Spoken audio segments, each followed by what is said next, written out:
평안 칼럼, 평안교회 안성국 목사님입니다. 샬롬, 주의 평안이 함께하기를 바랍니다. 익산 평안교회를 섬기는 안성국 목사입니다. 하나님의 말씀, 성경의 교훈들을 지성코드와 감성코드에 따라 몇 가지로 구분할 수 있습니다.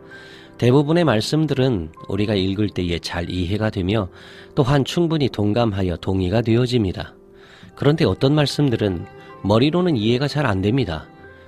그래도 마음으로는 아버지의 마음이 느껴지기에 순종하는 데에 큰 어려움은 없지요.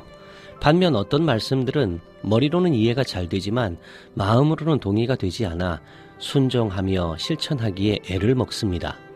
가장 난해한 경우는 머리로도 이해가 안 되고 마음으로도 동의가 되지 않는 말씀들입니다. 바로 오늘 말씀은 그러한 말씀들 중에서 압권입니다. 또 눈은 눈으로 이는 이로 갚으라 하였다는 것을 너희가 들었으나 나는 너희에게 이르노니 악한 자를 대적하지 말라. 누구든지 내 오른편 뺨을 치거든 왼편도 돌려대며 또 너를 고발하여 속옷을 가지고자 하는 자에게 겉옷까지 가지게 하며 또 누구든지 너로 억지로 오리를 가게 하거든 그 사람과 심리를 동행하고 내게 구하는 자에게 주며 내게 꾸고자 하는 자에게 거절하지 말라. 아멘. 억울한 일을 당하고 있는데 이를 어떻게 참아낼 수 있습니까? 아무 이유 없이 뺨을 맞았습니다. 분명히 내 것인데 마치 자기 것인 것처럼 양심도 없이 빼앗아갑니다. 가기 싫은 길을 억지로 가게 하고 하기 싫은 일을 억지로 하게 시킵니다.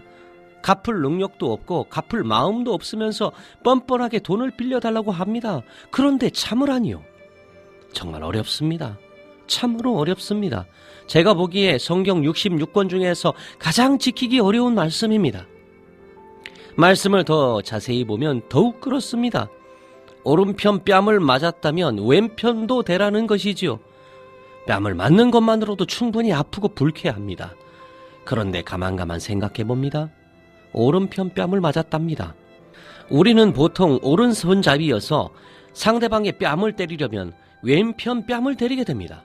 그런데 오른편 뺨이라니요. 그렇습니다. 손등으로 때린 것입니다. 이는 훨씬 더 공격적이고 모욕적 행동인 것이지요. 속옷을 가지려는 자에게 겉옷 맞아 주라고 하셨습니다. 좀 이상하지 않은가요? 우리는 보통 남의 옷이 탐이 난다면 겉옷을 탐을 냅니다. 누가 남이 입던 속옷에 욕심을 냅니까? 그리고 남이 어떤 속옷을 입었는지 어떻게 한다는 말씀입니까? 그러므로 이 말씀은 이렇게 고쳐질 때 말이 됩니다. 겉옷을 달라는 자에게 속옷까지 벗어주라는 말씀이 훨씬 더 어울리는 것이지요. 하지만 예수님은 실수하신 것이 아닙니다.